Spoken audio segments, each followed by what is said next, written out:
From the mountain tops to the prairies wide, we carved out dreams where the wild winds ride. With pick and shovel we staked our claim. Through fire and rain we bore no shame. The red dirt stained our boots and skin, but it built the place we all live in. Oh, red dirt nation, rise and stand from the treasures deep in the soil's hand. A family of brothers hand in hand. This is our home.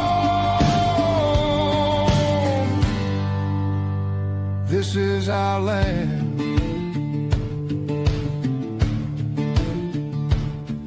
The river sang as we toiled away. Their whispers kept the fears at bay. Fields of gold from the seeds we sowed,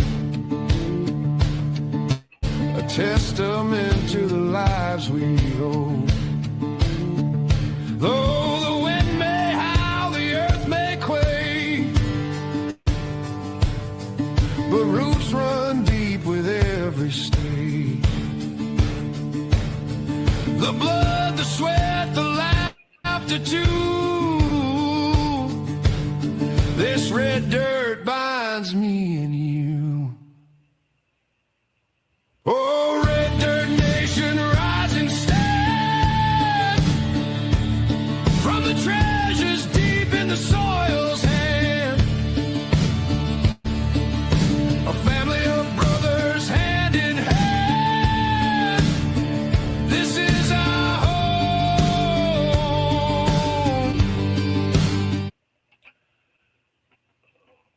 Whoa, whoa, whoa. There we go. Welcome, everybody. Who'd we Go lose? Australian internet. It worked. Looks like Stacy's gone. Oh, we lost Stacy. I Did I kick you out? 406. Well, hello, everybody. I'm Carl Madley. Right next to me here is Nick, Prospector 406. Next to Nick on my screen is Kelvin. He's here tonight because, honestly, guys, I'll tell you, if it wasn't for Kelvin, we wouldn't have tonight's guest. He's been emailing him for quite a while for us, and he's made this all happen. So I thought it would be great to have him as a special co-host for us. And then below me, 406 miner Stacy from Montana, and our wonderful guest for the evening, Mr. Christopher Bogusis, or how do you say your last name, sir? Bogusis. It's Lithuanian, Oh. so everyone gets it. So everyone for my entire history has got it wrong. I just accept VoGus now. It seems to be the one that everyone knows. Well, thank you for coming up. No, Yeah, we greatly appreciate it. Kelvin, well done on the persistence, man. I know I'm a hard man to get hold of, but I was just trying not to be too much of a bug.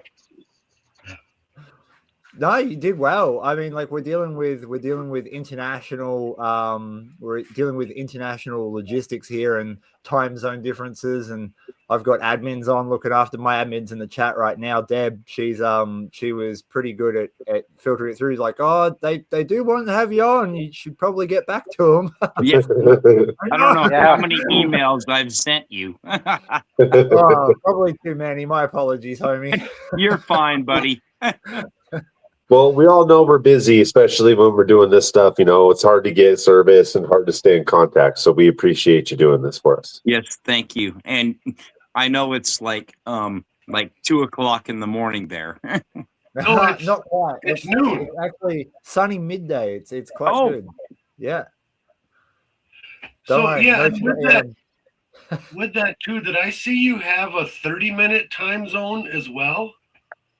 Daylight savings throws Oh. things out for between states. It's usually an hour, but yeah, that's the country's pretty big. It's the same size as the US, right? So like as you go across, you lose 4 hours one way, and then on top of that, some states do daylight savings and some states don't. So we're all over the place. Well, we only have one state here that does that, so most of us are unified. We don't talk about that state. I That would was the love hardest to. part. Is like I know I'm messaging him in the middle of the night. Yeah, the inbox never sleeps, right? Like it's always busy. It's always busy. Oh, I bet your inbox is going bling, bling, bling, bling, bling. Yeah, you should see my phone in the morning. If I turn it on, I usually turn it off overnight. And if I turn it on first thing in the morning, I wish I could screen record it, but it just runs, and runs and runs. Well, who wants to start? All right, I will. Who was your biggest inspiration to start gold mining? So I've done a few podcasts before where that question's been brought up, and the answer's always been the same. But now, as an older person, I kind of have a bit more nuance, right? I got brought into it. My family's always dabbled in it as a hobby, just something that they wanted to do. My dad used to dredge in the 80s when it was still legal, and he loved it. He built all his own gear and all of that sort of stuff. And that kind of rubbed off a little bit on me in terms of him taking me out to the creeks a couple of times and just that kind of thing. But the main influence was when I was in my mid-20s and a family friend of mine brought me back out for essentially just reintroducing me back to the world after I was at a really dark point with dealing with PTSD. And so his name's Derek. He's a bit of a local legend. He's a complete recluse. He's the most extroverted recluse you'll ever meet in your life. He has a million acquaintances and friends and whatnot, but he's completely off grid. So, no mains power or water or anything like that. He's really self-sufficient. So he took me out and just gave me an opportunity to socialize and whatnot again. But that wasn't the only influence in my life at that point. Like I had a lot of very kind-hearted people telling me that I could make something from where I was at in that really dark, shitty place. So I had a lot of people over the last 10 years who have influenced me at different points in time. And not all of them were prospectors. We're talking about family men, and we're talking about people who served in the military. I ended up doing a lot of work with veterans through the PTSD work. So a lot of my friends became veterans. And then just seeing some other people really thrive within the space that I was in too. So people like Pioneer Paulie, who I got to spend a lot of time with one-on-one.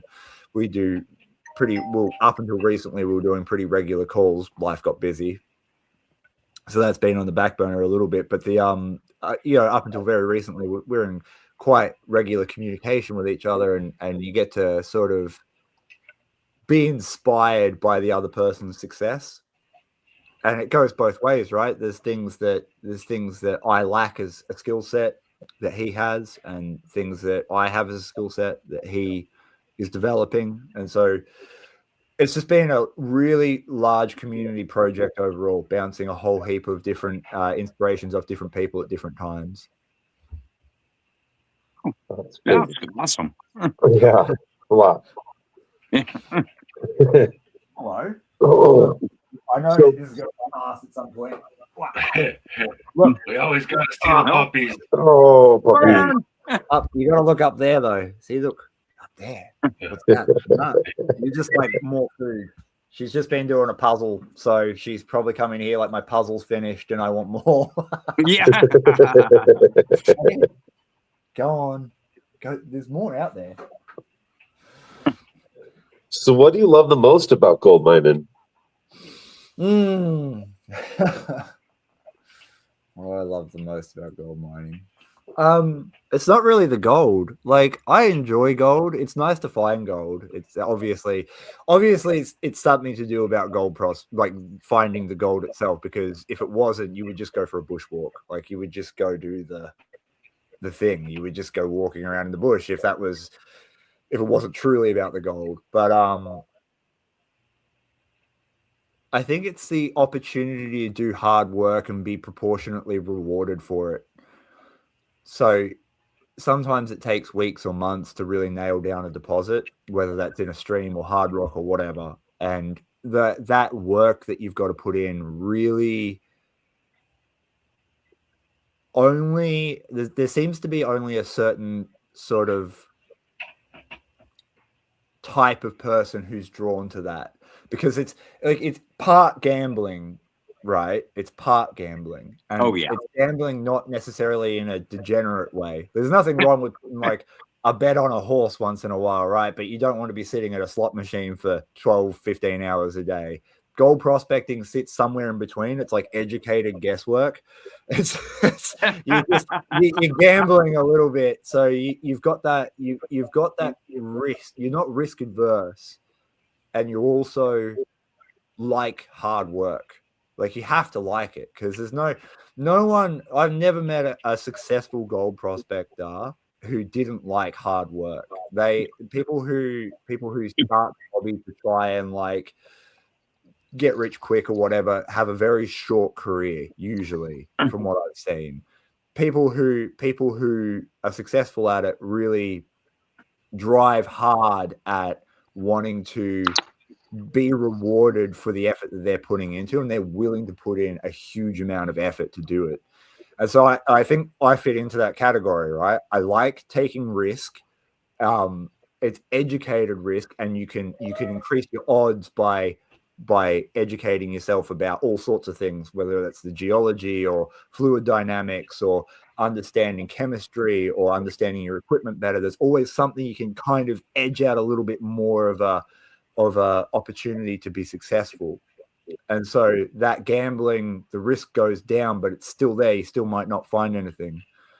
And then it's just that tenacity. Like, you might spend 2 weeks looking for something, and when you finally find it, it's not that instant gratification where you're getting that cheap dopamine from it. You're getting proper, like a proper serotonin release. You've just literally accomplished the thing you've been looking for, not something that was bought cheaply or fast.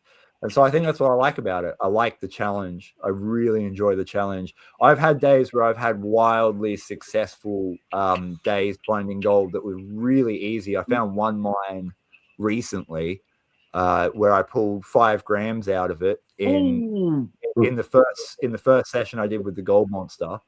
And it wasn't as exciting as finding a mine that I found 2 weeks later, where I had spent 8 hours hiking and done about 12 kilometers of walking and detecting. And I dug probably 100 targets at that point, and I had found nothing. And then this one mine, I pulled 8 specimens right off the top.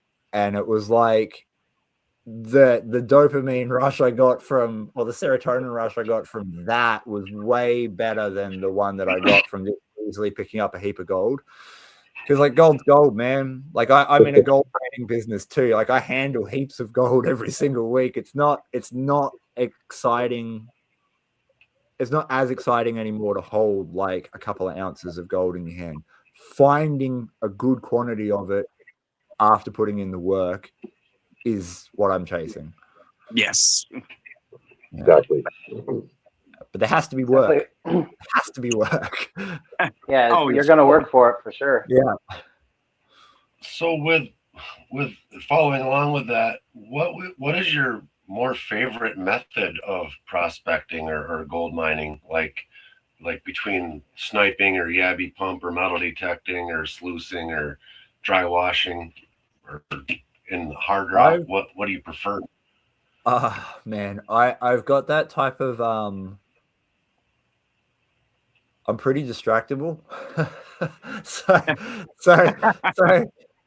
usually it starts with me sitting in the shed fantasizing about like what where I want to find gold. So like it's more environment based. Do I really want to be in water when it is 2 degrees outside and I know that the deposit that I'm chasing in that particular area at the moment is chest deep? Not really. So, but it would be comfortable to go for a hike. So maybe I'll chase hard rock. Or maybe I want to, the type of work that I want to do at that point in time is go for a hard hike. So hiking a high bank in somewhere remote. It's more based around what I want to physically do as opposed to the type of prospecting. Because I've done it, I've basically done it all. The only thing I have left on my bucket list is to run machinery, so excavators and all of that sort of stuff. Other than that, I've done it all. So and they've all got their place, and I like all of them equally to a point. You know, I think hard rock's the most rewarding, but it's the most brutal as well. So I really have to stage that. I can't just go all in on hard rock at a hobby level because the work involved is incredibly taxing on the body, like just really, really rough. And you can sort of stagger that by doing a bit of metal detecting and panning in between. Okay. So then what is your favorite type of deposit to work then? Oh, hard rock. Hard rock? Oh my God. There's nothing on this. There's nothing in gold prospecting like hard rock. It doesn't matter. I've had days on the creek where we've done 7 to 10 grams of gold, right? Like just panning in a couple of hours. Only. Right. Yeah, right. Like so good gold, ridiculously good gold. You know, that's me. And then you've got Gadsy or Mick with you doing the same sort of numbers. And then you go back and do that 2 or 3 days in a row. And that's amazing gold. But the amount of soil you're shifting and the amount of effort you're going to, when you correlate that against doing a hard rock mine where it's actually paying, the amount of gold you get for the effort you put in is just phenomenal. So it's like the hard rock vein's 10 times harder to find. It's 10 times harder to mine. It's more difficult to access. It's more difficult to process. But a single bucket can give you ounces. So it's like when you find it and when you do all the work and it's all marrying up, the amount of gold you get out of hard rock is so much more. It's just, oh my God. I can't describe it unless you've done it. I can't describe it. It's like you're just literally pulling gold out of the wall. Like no one else has touched it. No one else has seen it. You're the first person and you're just pulling specimens that you can literally see out of the earth. Like it hasn't moved. There's nothing else like it. Wow. Yeah, I haven't gotten to experience it firsthand, but maybe soon. Maybe one day. Yeah. Oh, if you get an opportunity, go do it. You'll hate every second of it until you find the gold. You'll just be like, God damn it, Chris. Why did you send me up here to do this? This is crap. I got a couple trips to do some hard rock We need mining Chris over here and crawl into spider mine with us. Spider mine. What was that, Calvin? Yeah. I said I got a couple of hard rock trips planned with Mike Pung here sometime in the future, so it's going to be pretty cool to learn how to do that from him. Yeah, man. There's probably a million spiders on the lid to the entry. Calvin, all I can say is when you go up to do it, invest some time into understanding hard rock geology. The number one mistake most beginners make is they'll go into a mine and they'll see quartz and they'll be like, oh, this must be it. This would be great. And they'll go ham on the wrong part of the quartz. And you can be literally millimeters away from the gold and you'll never know. So just spend a little bit of time learning about hard rock geology, like how the gold actually forms and moves through those veins, because it'll increase your chances heaps. Don't listen to prospectors like me on YouTube. Go to like the Harvard websites and look up the geology courses on there. because they've usually got free videos. Most of like Harvard University and those sort of educational institutions have their coursework for free on YouTube. It's all just sitting there. You can just go watch it. So look up that stuff. Don't listen to people like myself, because we know we have a first-hand knowledge of things, but we're paraphrasing everything that we've learned in our lives to then project out on YouTube, whereas the coursework's actually going to give you the nuance that you need to have that understanding. Okay. So look up those sort of videos. It will make a massive difference. Yeah, I appreciate the heads up. I'll definitely look into that before I go. It's going to be a little while, but... Oh, yeah. Yeah, hell yeah. So we see you doing lots of treasure hunting. Are there any... What's your favorite treasure besides gold to go find over there in the bush?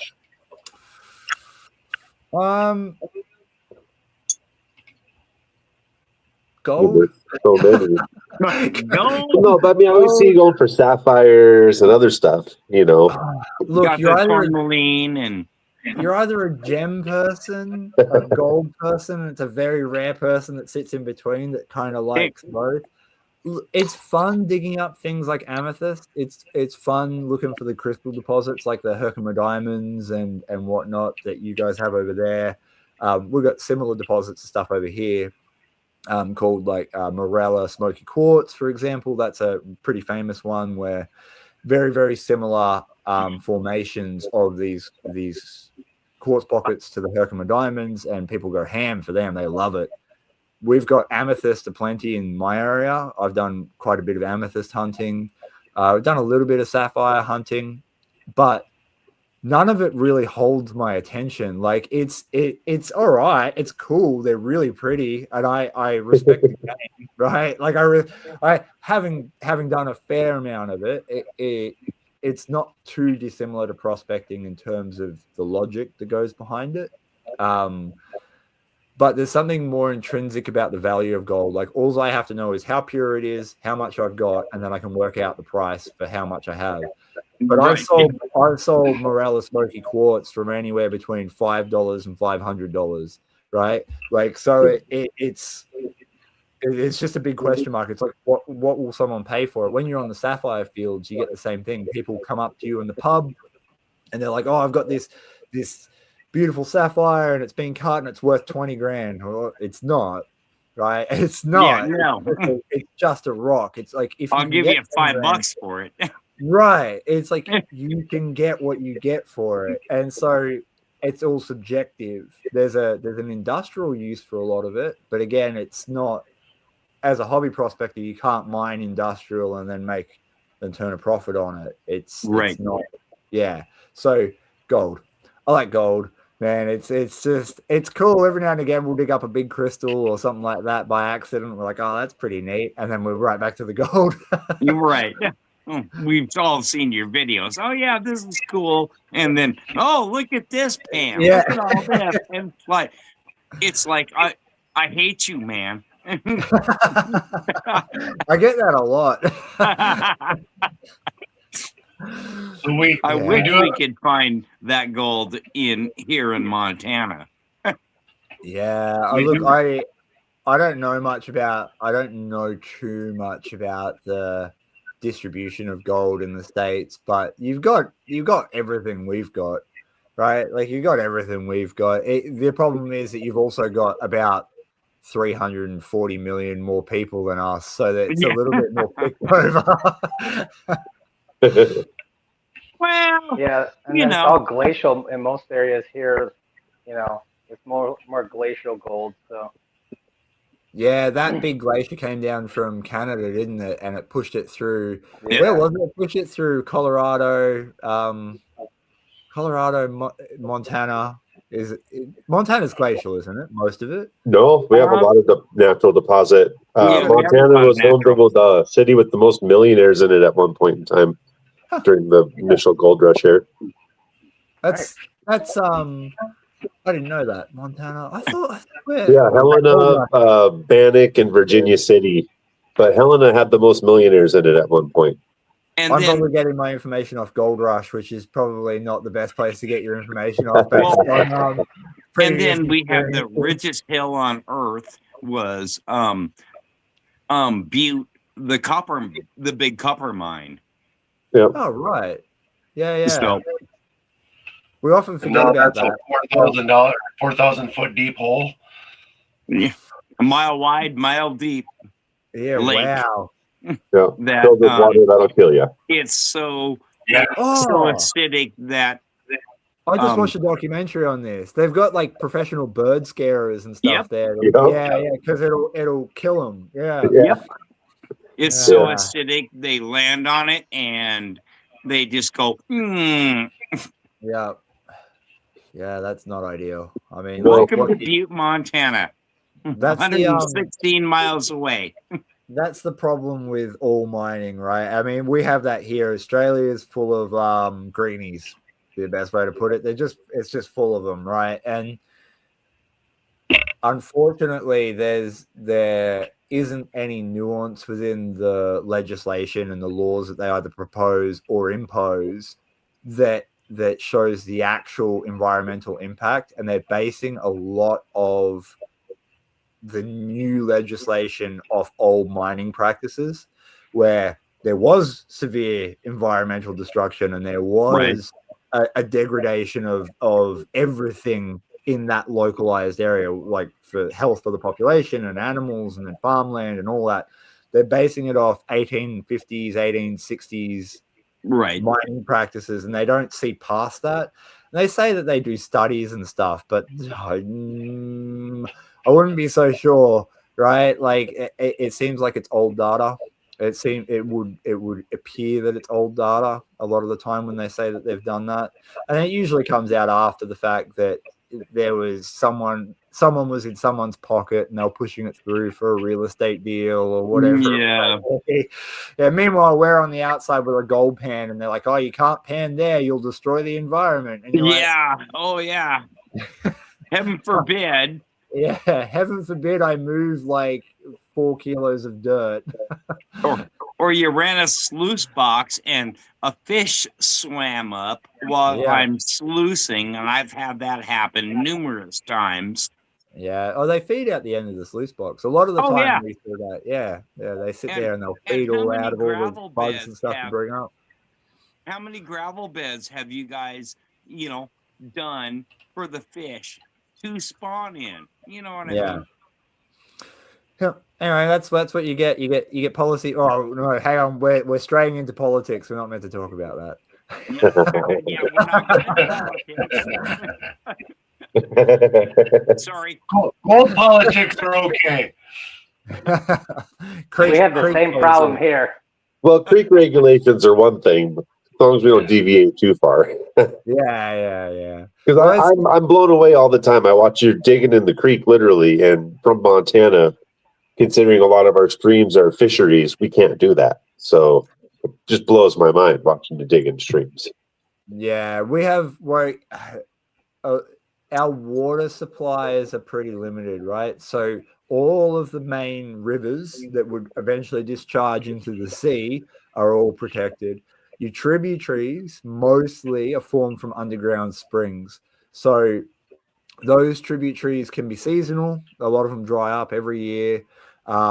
And there's very, very, very, very little permanent water outside of those main rivers. And even they have run completely dry during summer. So there's a bit of a difference when it comes to what you're really affecting. A lot of the time, the stuff that's protected is protected because it supplies a town or a populace with fresh drinking water. If that's the case, then there's definitely no digging in any of those streams. But the laws are pretty they're pretty opaque. They're pretty grey. We could go down the long list of complicated, the complicated list. I'll try to shortcut it. They're vague enough to be open for interpretation in a lot of instances, and it breeds a lot of confusion, particularly because each state has different prospecting regulations. Some have none, Like there's a couple of states that have no prospecting regulations at all, unless you're a Really? commercial. Yeah, unless you're a commercial miner.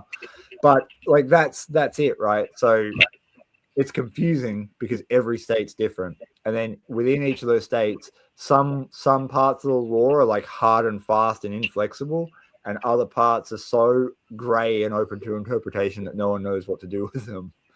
Oh, jeez. So, what do you? Now that we're on this topic, what do you guys usually use? Do you use anything in the creek? Are you allowed to like use certain things to, break the surface tension or anything like that? As in like surfactants and stuff. Yeah.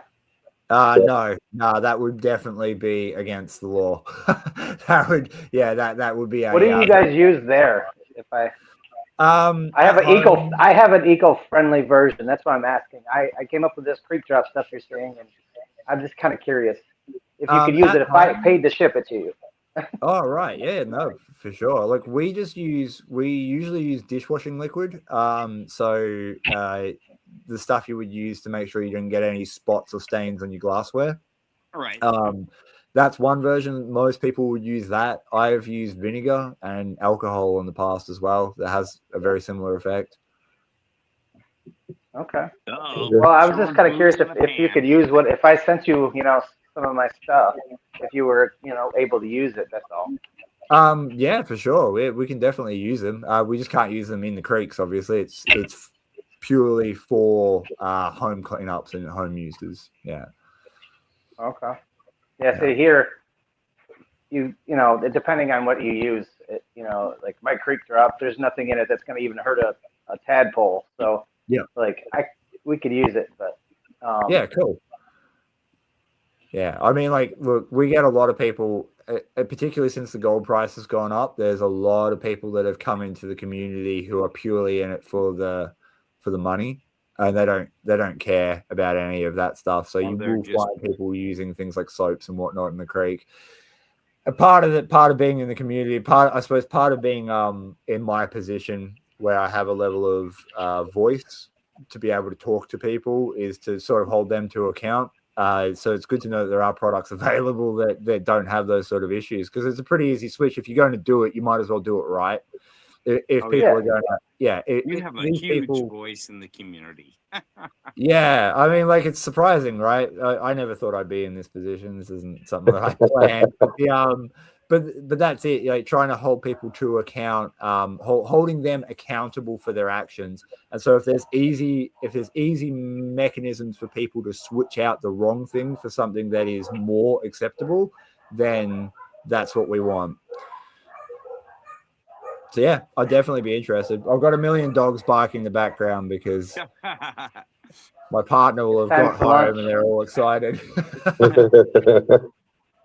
Yeah, I'll email you and get your address and everything. She put it in chat here, I see, but I'm not able to feel it right now. Yeah, hell yeah. Yeah. All right, so what's your favorite way of finding gold? Is it metal detecting or sluicing on the creek? Or I think we kind of covered that, man. Like it's just whatever the autism wants me to do in the day. There's something fun about panning. Like, there is something fun about panning, but it does get rather monotonous when you've done it so much. Like, I did the rough maths on it. I've probably done in somewhere around 60 to 70,000 pans of panning in the last 10 years. And so, like, that's a lot of pans. Like, detecting, there's only so many shotgun pellets and bullets you can dig up before it gets tedious. And hard rock, there's only so many buckets of rock you can carry out of the bush before it gets pretty tedious to carry rocks out of the bush. So it just depends on the day. It really does depend on the day. I like it all. It's a lot of fun. I think the only thing I don't really like when it comes to gold prospecting in particular would be the mechanism of setting up high bankers. I hate setting up high bankers and I hate packing them out. And I don't really like classifying material for river sluices. Those two things can just go die in a ditch. I don't like them. None of them. There's nothing worse than having hiked 2 kilometers into the bush, dumping your heavy bag on the ground, and then you got to spend the next 15 minutes putting together this contraption, right? And then at the end of the day, you got to reverse it, and you got a bucket of dirt to carry out. Oh, it's just And you doubled your annoying. weight.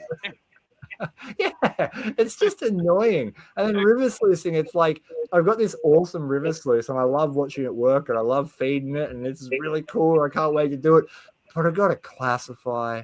I just got to spend hours and hours and hours shaking rocks around in a basket. Like, come on, no. So we have a question from someone in chat. Chuck Bauer was asking, where did you get the high banker that you use all the time? He's gonna have to be a little more specific because I have about 8 high bankers. Yeah, I was gonna say he's got 5 or 6. Deb just said the same thing to him. Yes, many high bankers. I got the one I've been using recently is the Goldie Box high banker. That is pretty damn cool. So Goldie Box, it's a good unit. It really is. It's a little less throughput than the Crux.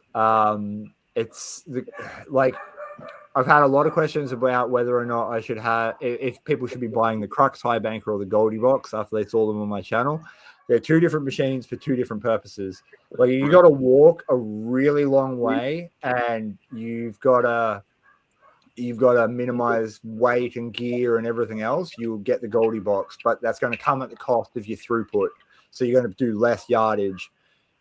If you've got a moderate walk and you don't mind carrying a little bit more weight and you want to really pump through dirt, you get the Crux. Like, because they're right on that borderline of like they're not going to cover each other, and they kind of fit neatly into either side of that equation. If you have to walk further, take this one. If you have to walk shorter, take this one. Yeah, that's right. It's like if it's yardage you're after, Crux. If it's remoteness you're after, Goldie Box. But that depends on your physicality too. If you're a real fit dude, you're going to have no problem with the Crux, like taking that out. Okay. So what is your most favorite mat that you would use? It was panning, but I think metal detecting now. Yeah. I think panning's grown a bit long in the tooth for me. The new Gold Monster 2000 is just a weapon. It is so good. So I've been dealing with that, and it is amazing. Yeah, it's really good. Okay. I'm going to go. So what's the strangest thing you found while you were out in the old fields there? Give me 1 minute. I'm going to be right back. And I'm going to stop these dogs. Dog fight. Well, talk amongst yourselves. Things are going great so far. How's chat doing, everybody? Anyone got some questions out there they want to throw up that we can ask him? I've been trying to watch it, see if there's any questions, but it's going pretty quick. I can't see chat. It has been going quick, but I've asked the 2 I saw. I was trying to see what kind of mat he likes. But Matt. I think you thought you said method. Yeah. Gotcha. Some of the questions in chat too, Deb has been answering, so that's helping for sure. Debbie is amazing. Debbie is a lifesaver. Between her and my partner. Man. If I didn't have Debbie and I didn't have my partner, there's no way that this would be running as smoothly as it's running. There's no way. There's just no way. You have no idea. I've got a quick question for you. What are the top 3 mistakes that you see new prospectors making that cost them either gold or time and money? That's pretty straightforward. The number 1 mistake is that they commit to less than optimal spots because they're excited. So it's exciting to go gold prospecting, particularly when you start, and particularly if you've got a 9 to 5 Monday to Friday job, and you finally get some time to go to the creek. Maybe you go once a month or once every 2 weeks or something like that, right? You get limited time there. And so you jump into the creek and you pan, and the first spot you find with more than 3 to 5 flakes, you commit to that one spot. And then you spend the next 8 hours on your 1 day a month processing 3 to 5 specs. And you go home and you weigh up your 0.1 and your 0.15 and you're happy and you're excited and whatnot. And then you watch videos like mine, or you watch videos like Pioneer Paulie's, and you're wondering why you never find anything like that. It's because you're prioritizing processing instead of prospecting. So you're a prospector, so you should be prospecting. What I tell everyone when they first start is, no matter how much time you have, 70%, 75% of the time you have needs to be dedicated to looking. No matter what you find, unless it's phenomenal, no matter what you find, just keep prospecting. In the last 25% of your time, go back to your best spot that you found while prospecting. So you might be on 3 to 5 specs for, 6 hours. And in that 3 to 5 specs, there was a couple of spots where it went up to 10 specs or went up to 15 specs. In that last 2 hours you've got, processing the 15 spec section triples your gold. So every pan you're doing is the equivalency of doing 3 pans out of your 5 spec spots. So that means that in that 2 hours, you're actually getting 6 hours worth of processing one of those crappier spots, but for less work. Now that's a really low number game there. If you expand that to what my reality is in my area, you'll be on 1 to 10 specs in most spots looking. Your good spots are going 50 to 5,000. So your ultra rich is like 5,000 plus specs a pan. Your good gold is about 50 to 100. That's what you want. If you can get 50 to 100, you can make that payable with a gold pan. So being on like 10 specs, 20 specs, 10 specs, 5 specs, 50 specs, blah, blah, blah, blah, blah, you're just going to get more gold if you spend more time prospecting and then save the last bit of your time to go back to the best one. That's number one. That's what you should be doing. The second one is people pick the wrong tools for the job. So it's like with panning, people go, everyone's using a Garrett super sluice, I'm going to use a Garrett super sluice. But it's a big pan and it's heavy and it's cumbersome, right? So if you're a dude, if you're a 30-year-old man and you've got a reasonable level of fitness and you've eaten breakfast that morning and you're not just fueled on energy drinks and no sleep, you can use a Garrett super sluice and you'll be fine, right? If you're a woman and you try and use the same pan in the same manner, your physicality is not built for holding that same amount of weight. Exactly. So changing it from a super sluice to a gravity trap where you've got half the amount of dirt and it's more ergonomic for lighter framed people, then you're going to have more opportunity to pan because you're going to have more energy throughout the day. The same thing goes for detectors. People buy a gold detector because they see people like myself detecting for gold and that's what they want to do. So they go out and they buy the same or a similar machine thinking that they're going to get onto gold. And what they're forgetting is they live 2 hours from a gold field. So they can only go out once or twice a month to that gold field and attempt to swing that machine and learn it and figure it out, right? When instead they could have bought something like an Equinox 900, which has both the gold mode and relic mode in it. So they could have been practicing detecting in parks and reserves and around their house and at schools and all of that sort of stuff. Finding where you would coins and finding coins and jewelry, learning how to detect. And when they get their 1 opportunity or 2 opportunities a month to go to the gold fields, they've already started building a skill set to go out and do that. The other advantage is that those sort of machines allow you to dig up things that are worth money, like coins and jewelry, that can then go into funding a dedicated gold machine so that when they go out, they can take a machine that is dedicated for it, but not miss out on the opportunity to learn how to detect. Same thing with high bankers. People buy massive high bankers thinking that they're going to go out and just move heaps of dirt. And that might be true for the real solid manly units out there. and they might be killing it, being able to move heaps of dirt, and they might have access to easy ground, but that's not everyone. The vast majority of people aren't working in jobs that allow them to be able to physically move that sort of gear around and then handle the cleanup and handle the processing of the cleanup and all of that stuff, right? So it's like they're probably better off buying something like a Crux, where you get less cons, they're not as heavy, they run off a little lithium battery pump, and they get the experience of doing it, but they don't have to move 4 or 5 cubic yards of soil in a day to keep up. That's what I was going to say. You know, right?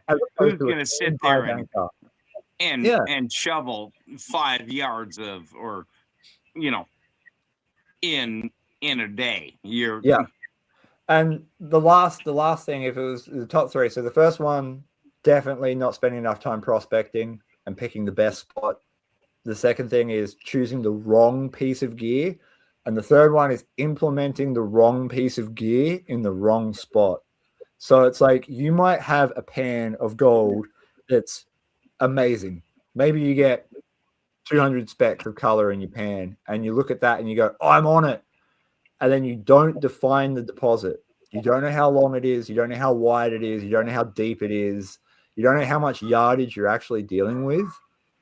And what ends up happening is people will drag their massive high banker out, set it up on this deposit, run 2 meters of dirt through it, and come out the other side with a little more gold than they would have got if they had just panned it, because the deposit wasn't defined. So it was only 4 or 5 pans worth of dirt that was actually worth processing. And the same thing goes. People pan and pan and pan and pan when they could have bought out a river sluice or a high banker and pushed through that volume of dirt in half the time and moved on to the next gold deposit. So it's a volume game, right? It's like, how much time are you investing for how much gold are you getting? These are the questions. And so people just implement the wrong tool again and again. I get on my videos all the time. I'll go crevicing and people in the comments will be like, yo, you should take a high banker there. And I'm like, why? For like the half shovel of dirt that I put through it. Like you gotta start looking at the reality of where you're at. Well, yeah, there's an infinite amount of dirt that you know, I'm pulling out of the crevice. You know, I can't high bank anymore. What do you want me to beat better? Yeah, that's right. And so, but that's a product of not having enough experience in the right area, right? That's not necessary. It's just it's a logic flaw because they haven't lived it. So that's a trap, because when you start, you're in that trap. You think that a high banker equals more gold because you watch people like me or you watch Gold Rush do the thing and get good takes of gold, but that tool was implemented in the right spot. So it doesn't mean that because I get that comment the most from people who watch Levi's channel. So people watch Levi's channel, they'll be like, why don't you go sniping? You'd find more gold. And people don't understand that the people who are watching this have never prospected for gold in any real sense. So they don't understand that the geology dictates what you find, not the method. So I could go sniping in my area and I won't find anything because the gold's too small. We've got heaps of gold. It's just really small. And there's heaps of those tiny little flakes. So if I use that method, I'm going to lose more gold than I'd find. I could just go out with a yabby pump and a pan and do the same exact thing that Levi is doing and get more gold in my area doing that method than I ever would with a mask and a snuffer bottle. And I've seen some of the water you have or lack of. or been, you know, panning in. I'm not diving in that. No. Oh man, this summer was brutal too. We had 2.5 weeks of over 40-degree weather. Most days were like 42 to 45. I think it's like 109 to 119 Fahrenheit, somewhere in that range. And it just evaporated everything. We didn't have any rain for 3 months. So the puddles we had were just full of bacteria and cow poo and sheep poo. And yeah. I'm not diving in there. Here in my area, we're not really allowed to use bankers unless it's on private property. Yeah, right. Private property. That's the way to go. Private property gold is always better anyway. Yeah, it's just hard to come by in certain areas, but I mean, Yeah. you can find it as long as you talk to the people and just tell them what you're doing. Most of them will let you. Yeah, conversations. People underestimate the power of having a polite conversation with landowners. Yeah, and it sometimes can be hard because they're like, way. "Oh no, you're at my house. Who are you?" And I'm like, "Just a minute. I'm just asking a simple question. Can I play in the water? And I'll show you what I'm doing here in just a minute." Like, Yeah, for sure, right? You got to walk up and be like, I usually have to start with, I'm not interested in your cows or your sheep, and you won't see me anywhere out of the water. yeah. And if you would like some of the gold that I find, I will totally give it to you. Yeah. You don't want to turn into one of those greedy leprechauns who just hunches over it like, it's my pot of gold. Oh, what's the biggest piece of gold you found? Speaking of your pot of gold. Good question. Biggest solid piece of gold was 6.4 grams of solid gold. The biggest specimen I got was an ounce. Nice. Just over. It was 33 grams. And the biggest lode deposit in hard rock I found was 11 ounces a ton. Holy cow! Yeah, it's 11 ounces every 20 to 22 buckets. That's awesome. Yeah, like I said earlier, that hard rock is a different ball game, man. It's not. Yeah. it's very, very different. Yeah, like the biggest solid piece is pretty small. We don't really have nuggets around here. Like, don't get me wrong, we've got plenty of little pickers, we've got plenty of little rolly bits and whatnot, but it doesn't form into those real massive bits that you would see in the Golden Triangle or over in Western Australia. Okay. Okay, here's one. So, I always ask, if money was nothing, and you could go anywhere in the world to gold mine, where would you go? So I've already been to New Zealand, and we did the dredging camp up there, and I went over to Canada, hung out with Pioneer Paulie for 3 weeks. And got to do all of his claims and stuff. So that was pretty cool. I think, honestly, if I was going to go anywhere to do anything, it would be hard rock in California. That's what I would like to do. Cool. Okay. Yeah, that'd be awesome. Definitely hard rock in California. That'd be mad. If I get on an excavator and start ripping a vein out, ooh, yeah. That's a pretty rough machine. I love it.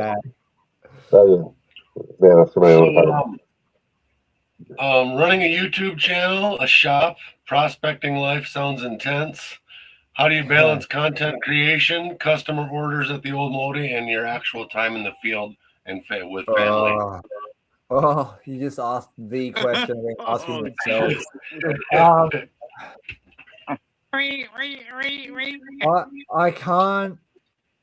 I can't actually describe to you just how busy I have been in the last 2 years. So, content creation was never intentional. It wasn't like, I'm going to start a YouTube channel and I'm going to be a YouTuber. It was just like, I put my videos out there, they resonated, and then the beast grew from that. So that part was manageable, right? Because while I was only doing that, it was like a full-time job. It was just a full-time job. I might do 40 to 50 hours a week I go out a couple of days prospecting, I go out a couple of days filming, and then I would spend a day or two editing, and then that was it. Put out my video and wash my hands of it and move on.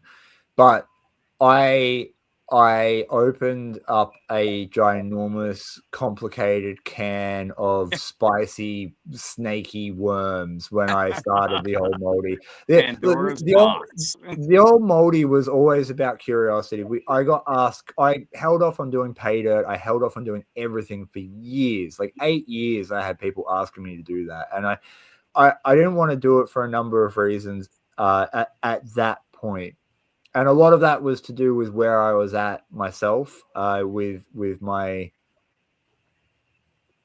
own level of emotional energy that goes into doing things, right? I was still managing a lot of stuff in the background, and it got to a point where my partner looked at me and she goes, like, you should do it because everyone wants it. You get asked every day about it and you got nothing to lose. Like you start it and you hate it, you can turn it off, you can shut it down, right? You don't have to continue doing it. I was like, all right. So we started small, and like I literally took $1,000 off one of my credit cards, and I was like, I'll start the business with $1,000, whatever I could do for $1,000. So however limited that was. And I this is before the gold price exploded, so I was able to buy a little bit of gold off local prospectors, and I was able to get a website built and able to get the fundamentals in place.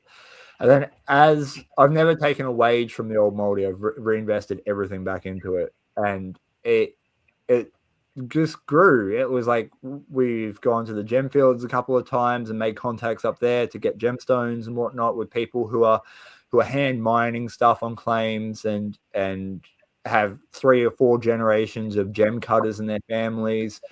Same with gold mining, right?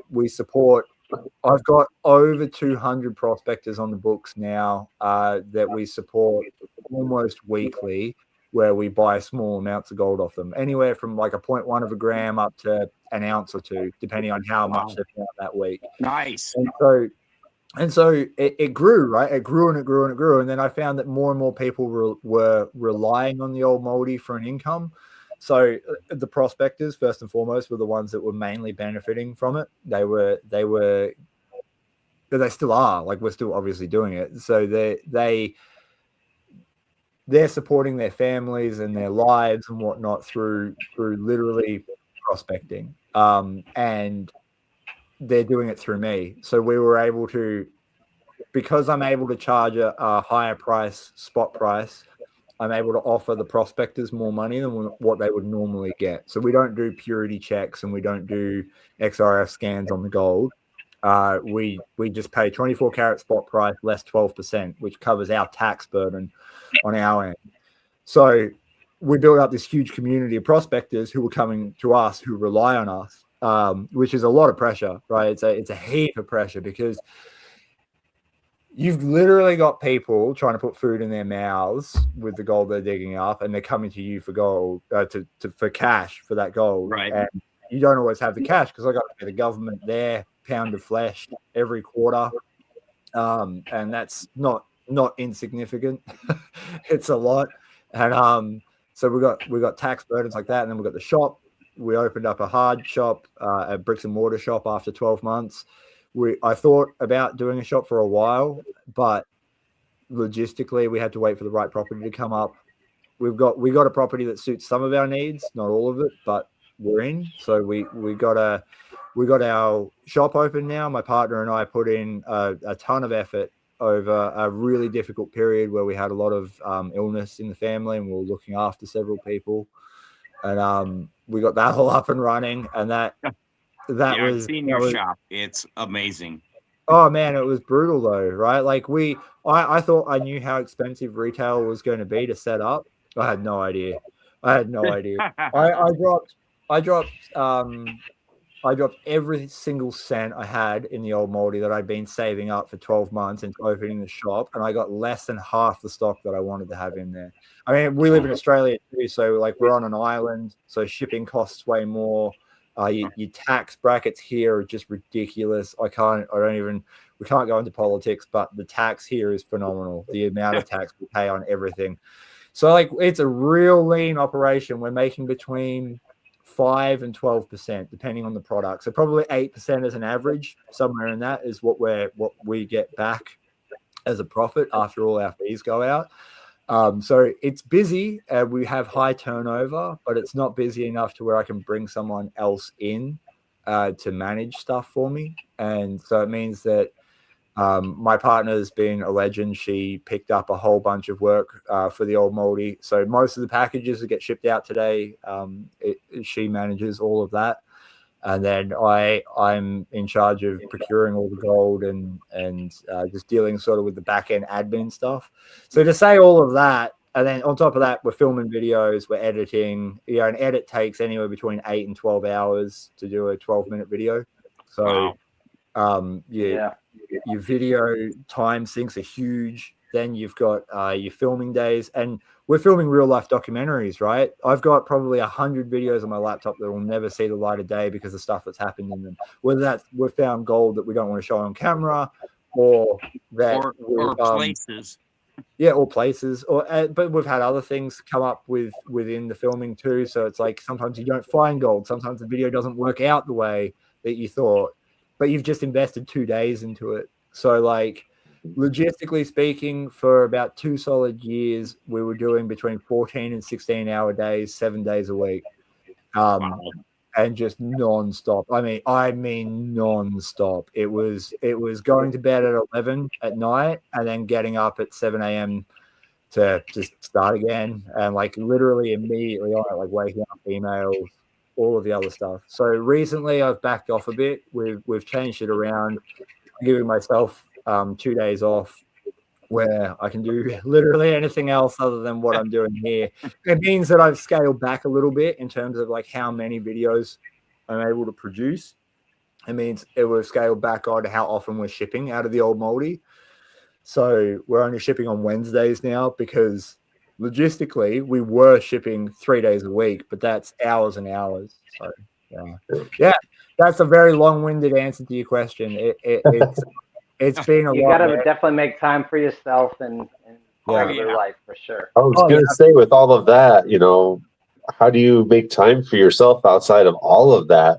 And what do you do outside of all of that for fun? I usually sit on the couch and have existential crises. Come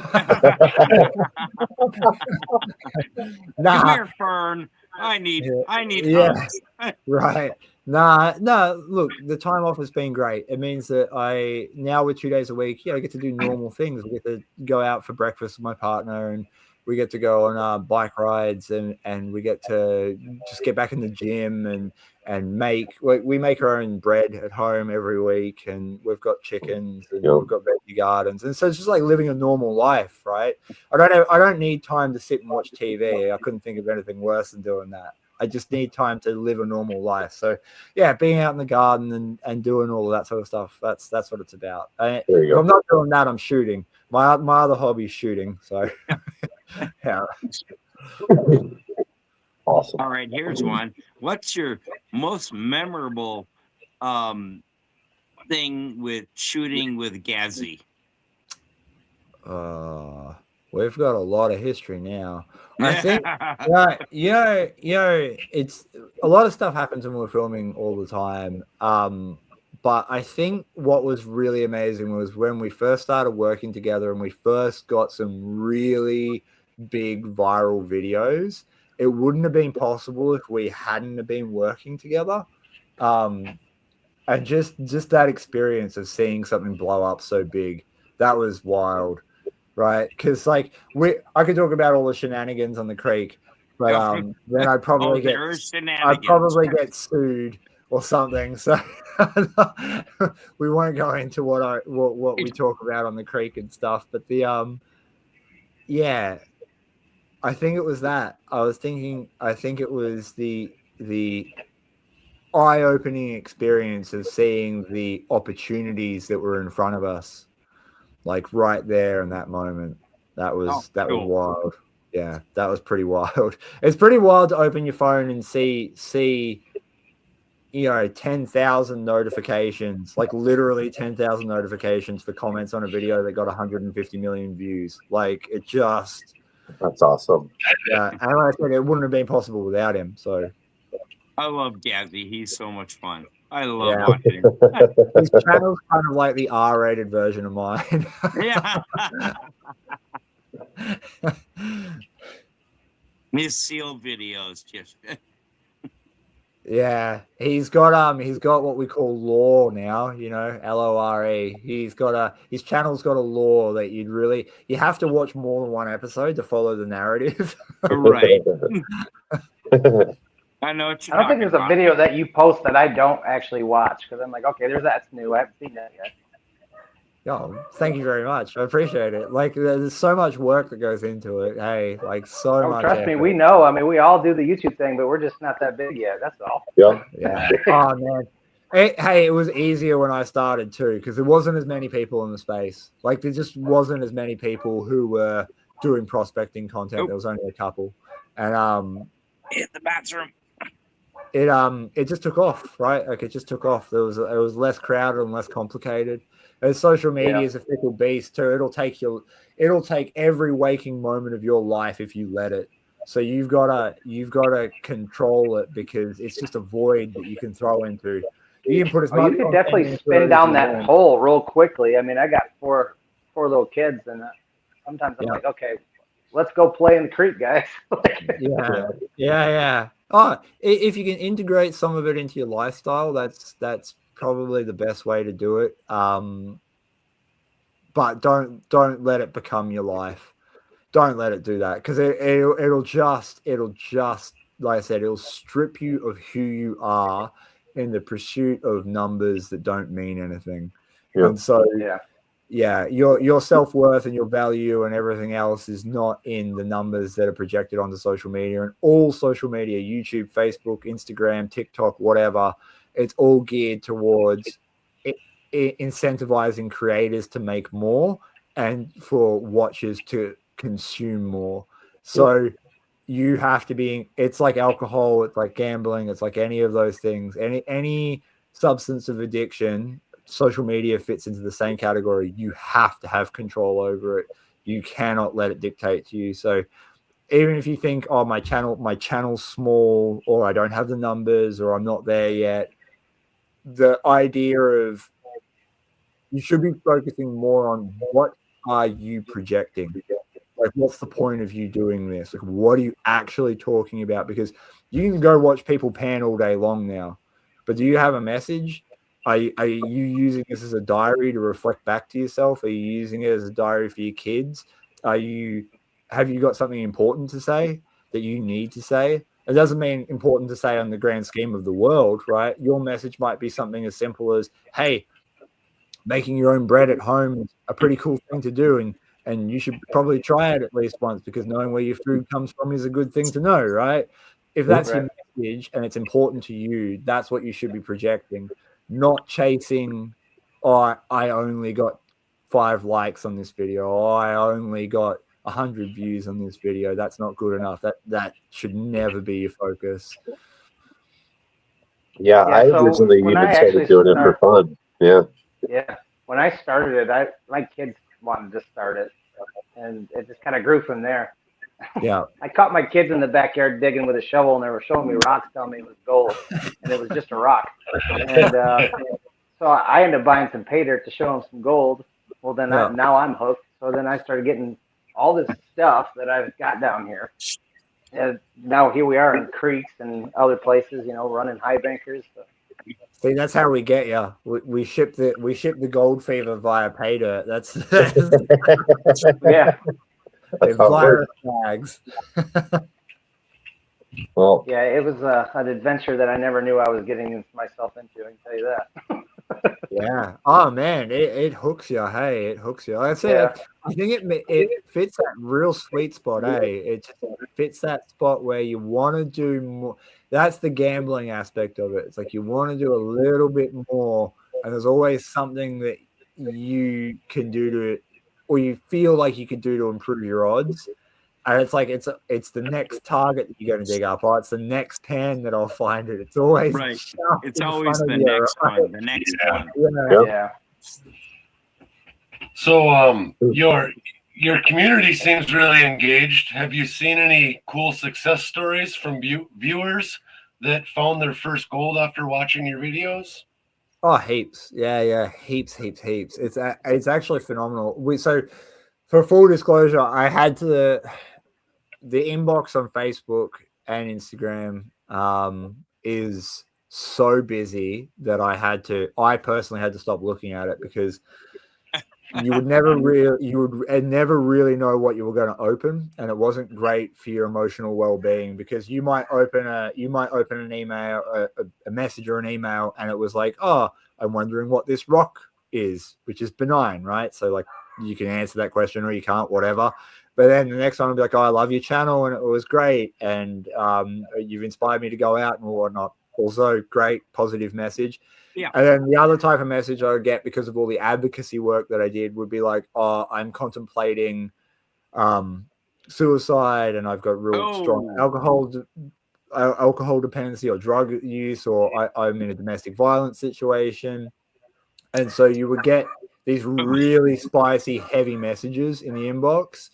Wow. And so just for the volume that was coming through, it'd be like 1 in 5 messages. So you couldn't do it anymore. I was like, we're getting thousands of messages a day. I'm not doing this. So I got Debbie on as an admin to look after the inbox. She did it for a while. Then it wasn't great for her.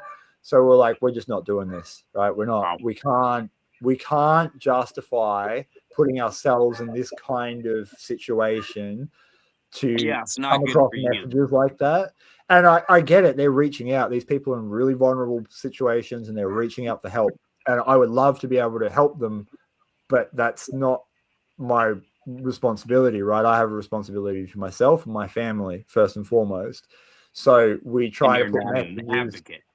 Right. So we try to put messages out there that inspire people to seek help in the correct places now with the inbox.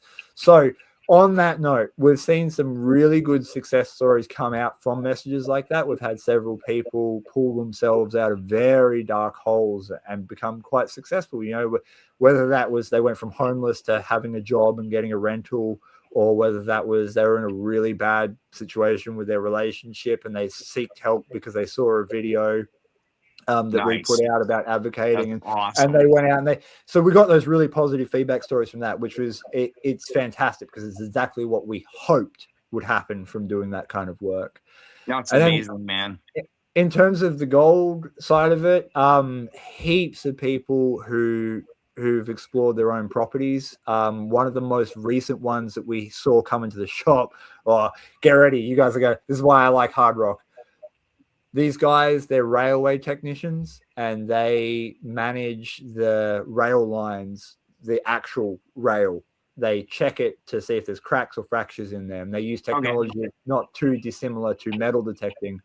So 3 years ago, they bought metal detectors because they all got hooked on my videos.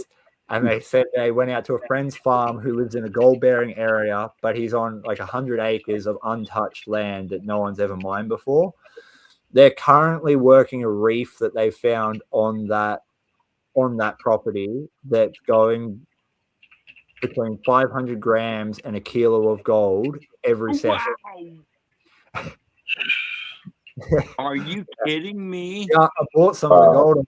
I was like, oh, I want some. Like, you know, bring it in. I'll buy it off you. And I bought a heap of specimens off them. But you should see it. They got buckets, literally buckets full of gold.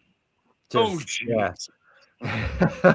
So yeah, I've seen some really, really good success stories from the whole gamut, right? Whether it's prospectors going out for the first time with their kids, trying out the beginner panning method videos, or all the way to these other guys who are absolutely killing it with finding substantial amounts of gold.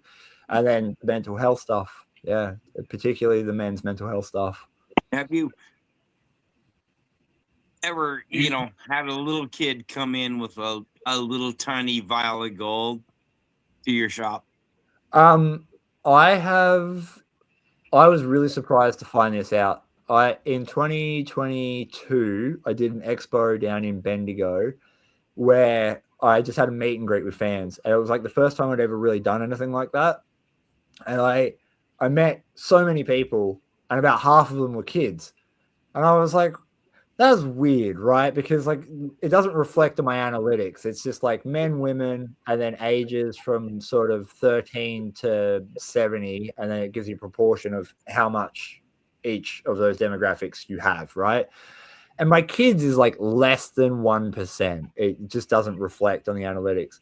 But the amount of kids that come into the shop and the amount of kids that come to meet and greets, wild. Wild. Really? Every week we've got kids coming into the shop like, oh, I love your show. I want to be a gold prospector. I want to go do geology. And they're kids from like 5 years old up to 17. And they're just, I don't know what to say. I don't know. I don't make content for kids, but I've got a really seemingly strong following of young kids. You have that aura about you, man. You got that. I don't know exactly what the word I'm looking for, but you're good with kids. I mean, yeah, you're very approachable and you're funny. You know what I mean? So kids are just gonna be like, oh yeah, I want to be like him. I'm not too jaded yet. It's coming. Give me time. Yeah, give me 5 minutes. Yeah. All right. So I've got a theory that is, if you want to make it to old age, you've got to be a little bit spiteful. You got to hold a grudge against something, and it's got to mean something to you. It doesn't matter how petty it is. You just got to be a little bit spiteful of one thing, and you'll live forever. Every super old person I know has got a story like, yeah, but I hate that David guy because he did something to me back in 1961. Like, what? He tied my shoes together. Yeah. So what's next for VoGus prospecting? Are you going to do some new gear tests or bigger ventures, shop expansion, or anything else? Look, there has been a pretty big downturn in the shop ever since the Iran war kicked off. I think everyone's feeling it.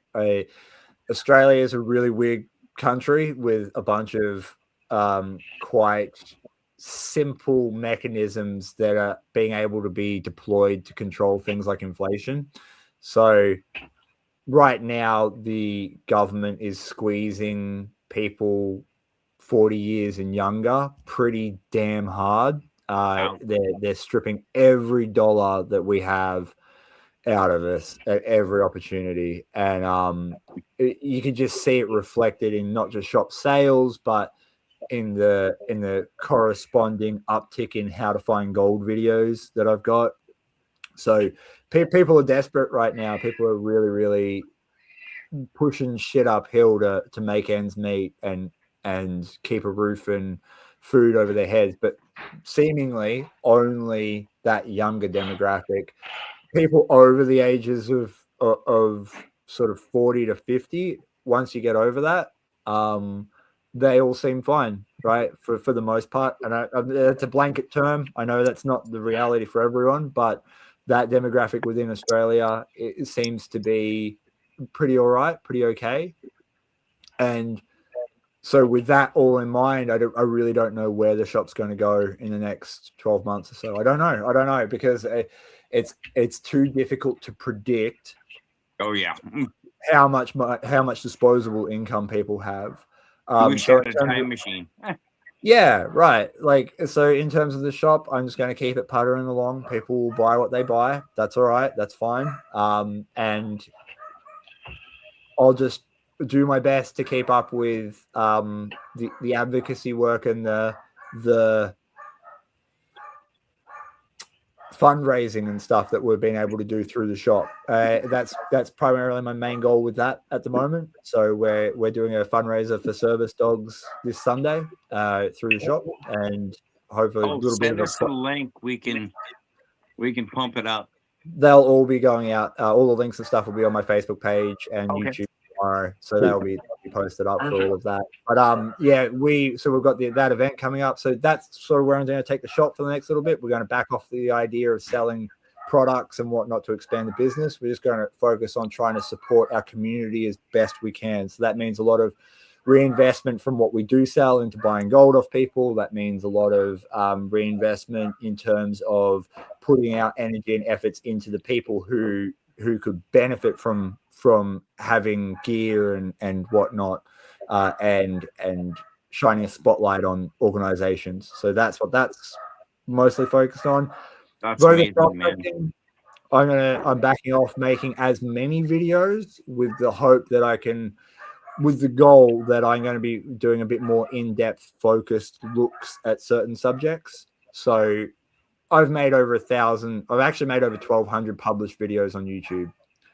and I've probably got 5 times that on Facebook, 5-6 times that on Facebook, and so I've covered it all, but I haven't covered more in-depth looks at ethical, legal, moral obligations of prospecting. There's a lot of history stuff that I want to cover, so exploring for old mines and taking ore samples and stuff out of those sort of things. That's the direction I want to take it. I want to do better cinematography and spend some time making sure I get that right. It's a whole new skill set that I have to learn. So it's going to take me a few videos. It's going to take me several months to just even wrap my head around the concepts of how to film and do all that. But that's what I want to be able to do, especially over this winter. Winter, everything slows down on YouTube. As we get into that, my views and watches and whatnot will drop, and it will come back over the Christmas break. So I'm going to take this opportunity to learn those skills. There you go. Awesome. What do you mean winter? Are you? You're coming into winter now. Yeah. Well, it snowed today in Montana. Nice. Yeah. It dipped below 20 here, so I've got a jumper on. So okay, 20 years. Oh, that's funny. I don't know what the Celsius is. 20 is, I don't know. 20 would be about 60 to 70 Fahrenheit, I think, somewhere around there, maybe 70. Yeah. That's like the temperature regular on a daily basis. It was 32 degrees Fahrenheit here. Zero Celsius, that is. 0. Okay. Yeah, we got, and 2 days ago it was almost 80 degrees. Let's say you got a cold snap. Oh yeah, it's. I got snow in my yard right now. Yeah, freedom units, man. Freedom units. I can't That's believe right. Freedom units. you're still measuring things in whales and giraffes, and like you got 32 things that fit into 61 5 times somehow. Yeah. I don't get it. Ours is just a too scale much of math. 10. Scale of 10 is so much easier, man. Like it's so much easier. It's but I agree with you. I agree know, 100%. decimal. But you use the metric system for all your calibers. So yeah, what's up with that? You can't have it both ways. but we do. We are the rowdy rebels. We are Americans. Like, You know, if I grab working a in construction, you know, many people out there who can't use a tape measure. I watch too much American content on or mostly the Reels content's mostly American, right? And you get these guys measuring stuff with their tape measures and saying like 1/8 of whatever and blah blah blah. And I have to go and pull my own out and look at it and be like, what does he actually mean? And he's like, oh, 20 millimeters. That makes way more sense. Yeah. Fractions are for school, not for measuring stuff. 8 is the 2 big lines. We started adding punctuation to measurements. I don't know. Oh, geez. If I grab a 17 millimeter wrench and it doesn't fit, I either know I need a 16 or an 18. Not a 5/8 and I need a 9/16 or a, what is it, 11, 11/16. Wait till you get to Australia. We don't worry about any of that. You grab the one that looks right, you put it on. If it's too small, go 2 sizes keep putting up. a wrench on until it fits. Yeah. Anything's a hammer if you're brave enough. So what's your favorite gold pan? Hammer. My favorite gold pan, to use. He's colorblind. You got to remember that. Nah, look, the potato pan is probably my favorite to use. Not that I use it all the time. It's just a nice It's a nice method. The way that you use that pan is a steep learning curve to it, but the traditional pans are awesome. Yeah. But that potato pan, that's heavy, like using the super sluice. Oh, way heavier than that. It holds about 7 shovels of dirt at once. A Yeah. 5-gallon bucket in there. Yeah. Oh, That's a you younger literally man fit a whole thing. bucket. It's so heavy. I like that. Or right now, I like the XP pans. I like the Garrett gravity trap pans. I'm not a huge fan of the Minelab pans. The riffle design is a bit funky. They don't wrap around the pan far enough, and they're also too sharp. So the XP pans have a bowl in the bottom, and it stops the dirt from compacting in the riffles. Whereas the Minelab pans is like a very sharp 7-shaped riffle, and that will compact quite quickly. The Garrett Super Sluice, good pan if you use it right. Most people don't use it right, so they throw gold out of it and they don't even know. And it's heavy. Yeah, and it's heavy, and it's also green, which again, the color blindness, like it's really hard for me to see gold on the green. Yeah. Dang. What's your favorite swear word when you hit iron trash? I can't say that. Otherwise, you'll get It's an Australian favorite, though. We all use it like you guys use bastard. Oh, it starts with the C, right? Yeah. Yeah. Yeah. Wow. What's your favorite piece of history from gold rush that you found out in the field? Like something that I've dug up? From like the gold rush times back then. Like, that you dug up. We went into an old mine that we dated to 1921 because we found a newspaper in there. We found the full newspaper. Oh, wow. They left it in Wow, there. That was pretty cool. awesome. Yeah, that had the rail tracks and the and it had like candle stubs and the newspaper, and it had bits of bottle and all sorts of stuff in there. It was really cool. It was basically like an untouched time capsule. That would be awesome. Yeah, that was neat. That was very cool. So, what is your dream nugget size? What? I had too many people talking. Who? What? Oh, go ahead. Your dream nugget size. What nugget are you looking for when you're like, I hope the next one is so big? I actually know I know what I want. Everyone thinks that you would want a retirement nugget, and like, sure, right? Because retirement nugget would be cool. You find a huge piece of gold you can retire. I want a big gnarly specimen. I want like a 20-ounce quartz-based northeast specimen. I know they exist because I've seen the newspaper cuttings. One of the mines in this area, the newspaper reported it as the vein was so rich that it was more gold than quartz. Yeah, I found a piece of it once, a little tiny chunk of it that they left out the front for me, which was very nice. But I want a gnarly specimen, like a 20-ounce gnarly specimen. Oh yeah, we all do. I watched Gold Bay. I don't know if you follow Gold Bay, and Dave's awesome. Bro, mate, he's that guy. He's got the operation that wet dreams are made of. It's just phenomenal. Yeah, true story. He has a hard time. He always offers those specimens up for sale, and then no one buys them, and then everybody hates on him when he goes and smashes them up and gets the gold out of them. Yeah, he's looking for a real particular type of customer, but hey, like you got to have some money. And that's the thing, you got to have like that's a rare type of person, and they're probably not in your chat or your comment sections.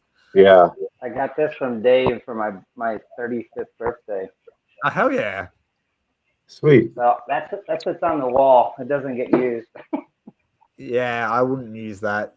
You might need a bit more permanent texture than that to get some use out of it. But mind you, maybe you should bless things with it. Like before you go panning or whatever, take it with you, wave it over the creek, ask for riches. Yeah. See, I feel the same way about my banjo pan that I got Mike Pung to sign. I don't want to use it anymore now. I'm a firm believer of you should always use the thing. Because like there are plenty of people out there who have gone to the cemetery with a cabinet full of fine unused china. So what's the point? Like, what's the point of even having it, man? Like all my camera gear, my car, my detectors, everything is scuffed, scratched, dented, cracked, all of that stuff. And it's not because you don't look after it; it's because you use it.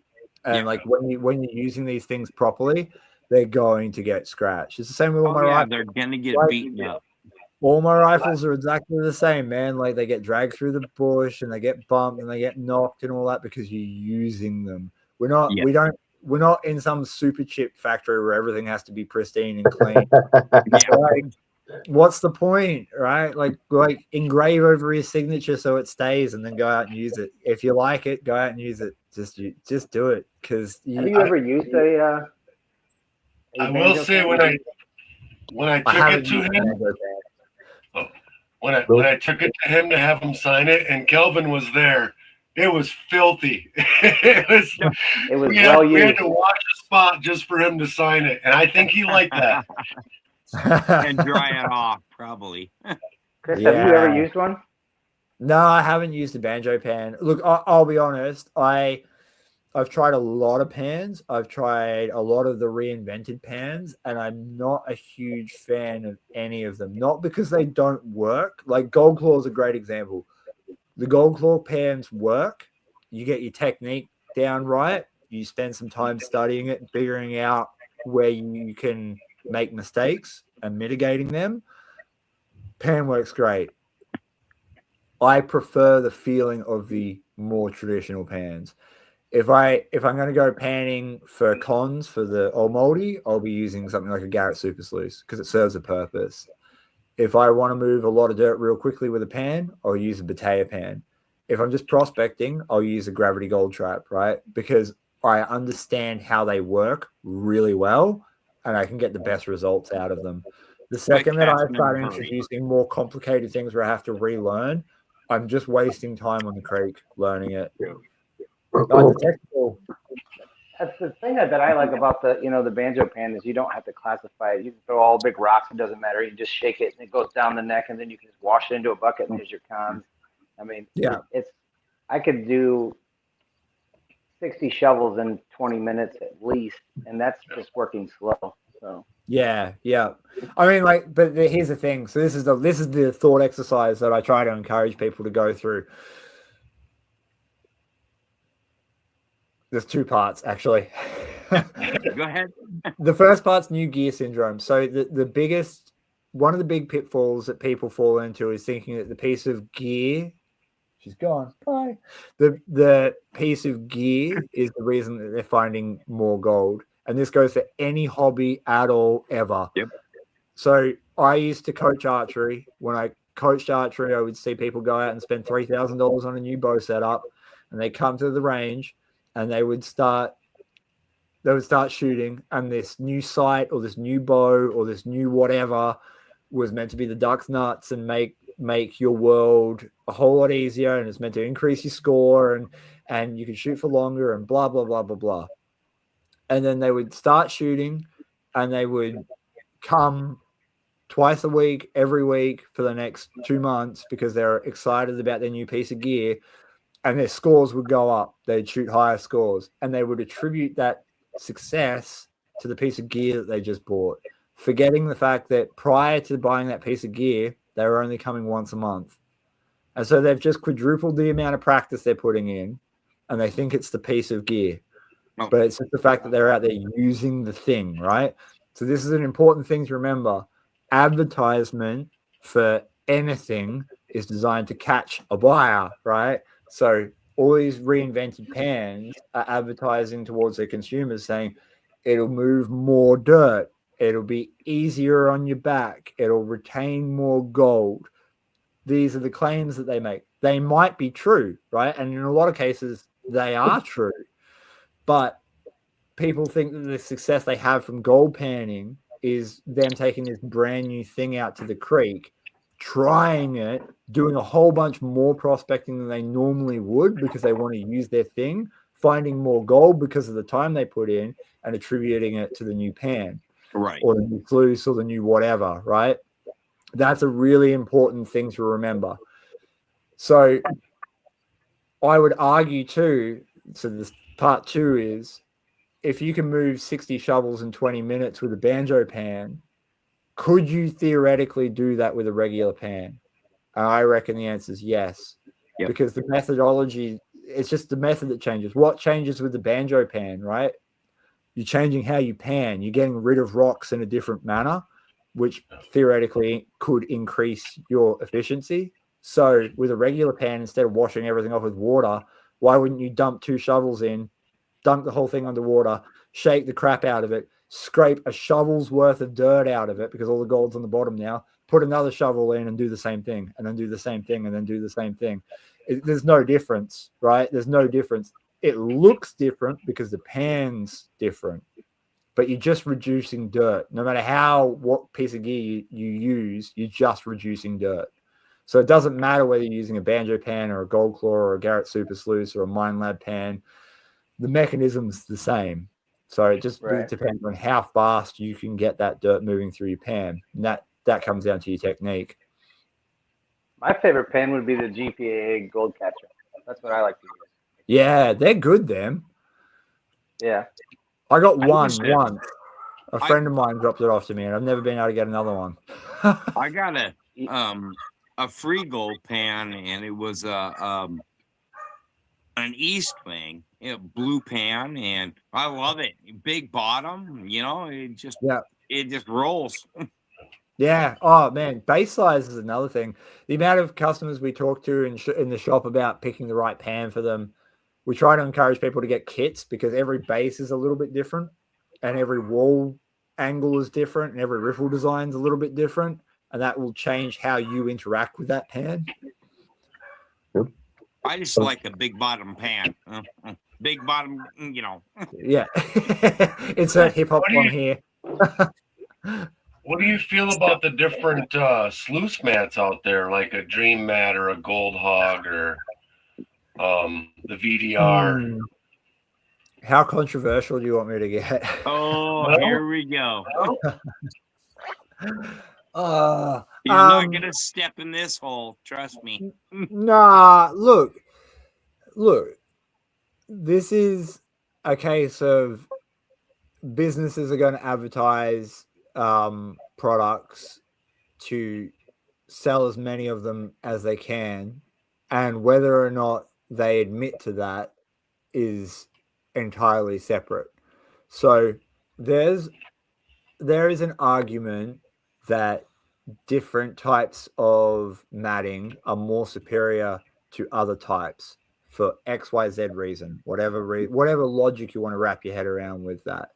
What I found to be most true is that it 100% depends on what kind of gold you have, what kind of black sand or heavy material you have or don't have, and then what kind of material it's coming out of.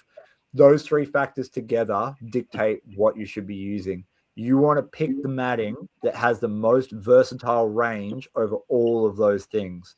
So that means if I have a ton of black sand, I need a mat that is going to keep that black sand agitated and shedding for as long as possible so my sluice remains efficient. I need a mat that can handle having some clay balls roll over the top of it because I'm digging in a clay-based soil and I can't break all the clay balls down. And I don't want those clay balls to roll on top of something, pick it up, and then take it out the end of the sluice. So is there a type of matting that will mitigate that for me? Is there a type of matting that's going to allow me to catch super flat gold that likes sailing in the water and the slurry as opposed to settling, right? Because that's what I'm dealing with is flaky, flat gold. And the answer to that is there's only one that has the vast majority of those covered, and that is Miner's Mesh and either AstroTurf and or Miner's Moss. And the second part of that is the more changes you have in a sluice box, the more types of gold you'll collect. There is no point running a drop riffle sluice that has the same drop riffle all the way down. right? Why would you do that? Because you're only offering the gold one type of friction to drop out on. So that's why you see designers like GeoSluice put 3 or 4 different riffles in their box. And people make the mistake, they'll see a flake of gold in the bottom riffle, right? In the last change of riffle. And they'll be like, oh, it's losing gold. Gold's migrating down the box. Yes, gold is migrating down the box. It took that long for that piece of gold to settle out. Not because the sluice isn't efficient, but because that's where it like to. That's it. That piece of friction is where that piece of gold wanted to drop out. So the more changes you have, the more opportunity you have to collect it.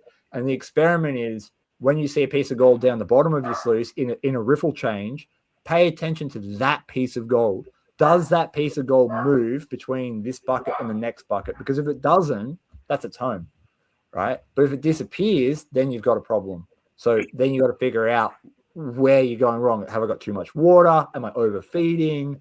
Do I not have enough heavies in my sluice to create a friction bed between the gravel and the gold? Like there's heaps of different things. So when it comes down to the best sluice mat and the worst sluice mat, they all work. Every single one of them works. Yeah. They just work in a narrow band. So which band suits your need the most? Your ground. Well, and pick that one. And then the only piece of advice is avoid at all costs repeating patterns. If you have a repeating pattern in a section of mat, put another type of pattern somewhere else. So whether that's a drop riffle sluice, dream mat, expanded mesh, if you've got the same pattern down the box every single time, you're going to lose a percentage of your gold. It might not be significant. It may not be significant, but you are definitely going to lose a percentage of your gold. So ensure that you... Oh, is it burrito delivery? Yeah. Oh, we're about to jump off for you anyways. I haven't seen you put out your your big sluice box. No videos of my that king. one. Yeah. Oh, my mega sluice that I built, or my king? Yep. Oh, the mega sluice. No water, bro. Oh, well, sorry. No water. I guess we're blessed here in Montana because we got water running everywhere. We got heaps of dirt. Now, when I use my hay banker, I got 3 mats for it, and I got vortex mat, that go in the gold cube. But in my hay banker now, I have the micro, and then the mini, and then the micro, because it's like a Z sluice, okay? So then I go micro, mini, micro, and it works pretty well. Yeah, right. So here's the question, right? What happens if you change the ordering of those mats?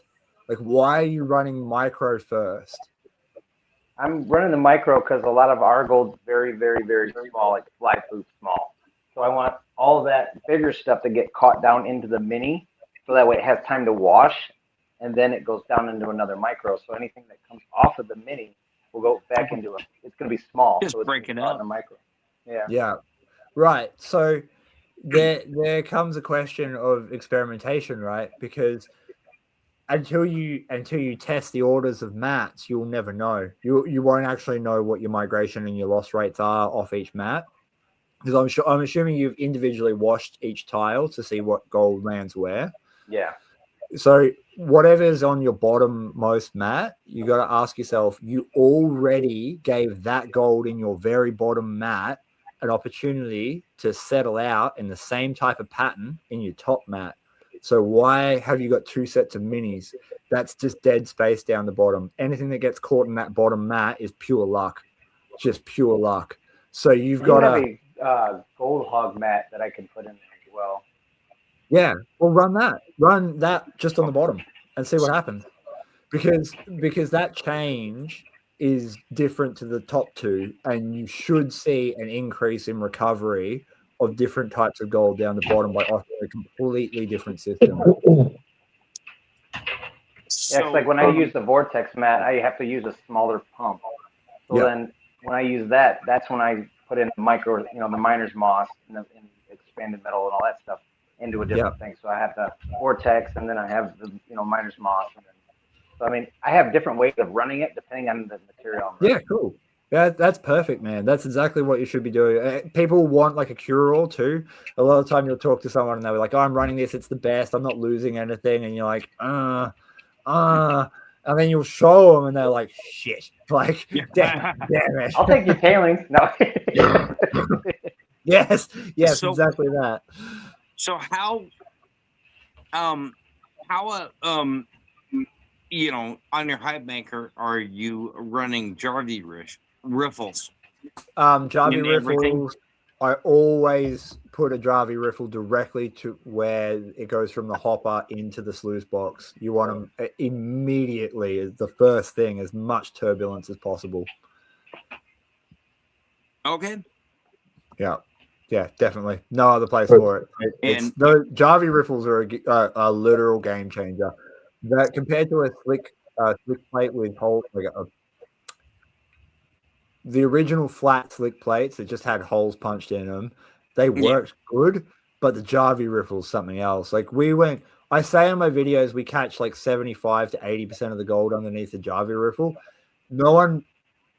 I started saying that because no one believes that it's probably 90% plus. Like I can literally clean out just underneath the Jarvie riffle on my high bankers and get most of the gold without having to worry about touching the mat.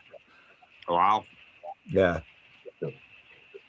So, unless anybody's got any more really good questions, I think we should probably start thinking about wrapping her up. Carl, looks like you might be dealing with a windstorm here pretty soon. Yeah, and if I get cut off, I don't know what happens. Either the stream goes on forever and I can't shut it off, or the stream just dies immediately. So either way. If it goes on forever, no one's allowed to leave. You're all stuck here. You guys hear that? Yeah, and again, Chris, I mean, more thank you for videos. answering my emails and thanks for all the communication. I'm sure, you know, I probably was very adamant, but I was trying to get down here with us because these guys are saying they couldn't, you know, get an email through. I'm like, well, I emailed him a couple times. Let me try. Like, Yeah, no, I appreciate it. I wish I was able to set it up earlier, but Debbie used the words, they're pretty persistent. And I was like, I should start making some Yes, time we on my are. schedule for this. Persistent wins, right? Tell Yeah. me. Yes, we thank you We're more, prospectors. We have to be persistent. We thank you more, Chris. I gotta close the window. I can't hear. Yep. Well, thanks again for everything, Chris. You have been an amazing guest. Thank you, man. Pleasure. Yes, Pleasure's all mine. I appreciate the tenacity it took to get me on. I do apologize for how long it took, and I love doing things like this because it does give me an opportunity to talk about things that I don't get an opportunity to talk about on the channel. Because there's a lot more to VoGus prospecting than just going out and doing some pans, right? Like this isn't just a community of people anymore. It's a full-blown lifestyle, and that lifestyle is complicated and nuanced, and being able to share some of that background information, I hope would let people know the reality of what being a modern gold prospector really is, as opposed to the polished version that you might see on YouTube. yeah. I want to see raw, uncut on the creek. I don't want my channel to get cancelled, so Well, hopefully one of these days I'll be able to come down and maybe do a little bit of panning with you or something. oh yeah, look, please come enjoy. Dare I say this sentence? I'll say it. I might get cancelled after this anyway. No, you won't. Come visit Communist Australia. We'll hook you up with all the appropriate licenses so that the government's good, and we'll go panning.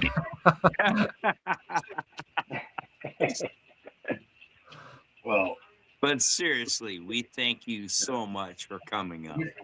we thank everybody in chat too. This has been one of our higher watched videos for sure, and yes, there's been a lot of people coming and going, but there's still over 30 people hanging out at Yeah, cool.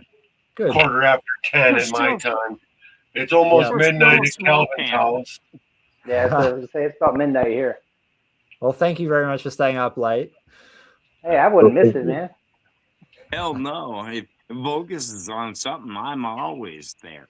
So, just real Yeah, quick, like I said, what do I'll you be sending do you an the rest of email. the day now? It's about lunchtime there, right? What do you do now? It's 1:20 in the afternoon. I'm going to eat this massive burrito, and then I've got to drive about an hour to take one of the dogs to the vets for some shots, and then it'll be an afternoon of editing. So that's what's on the cards. Sounds like Give an eventful day. Gatsby a kick in the butt. Now we know the real-time life of a prospector. Yeah, all glorious and shiny. Burritos and the vet. Yeah, where's my burrito? Thank all you guys. I thank Reg and Travis for hanging out, helping with chat. Deb, too, thank you for helping with chat. I saw you answering questions I couldn't have possibly answered. So, Yep, thank you, Deb. Thank Yep. you, guys. and guys, I don't have the outro video, so when I click the end stream button, we're just going to be gone. So, thank you guys so much, everybody, for joining us.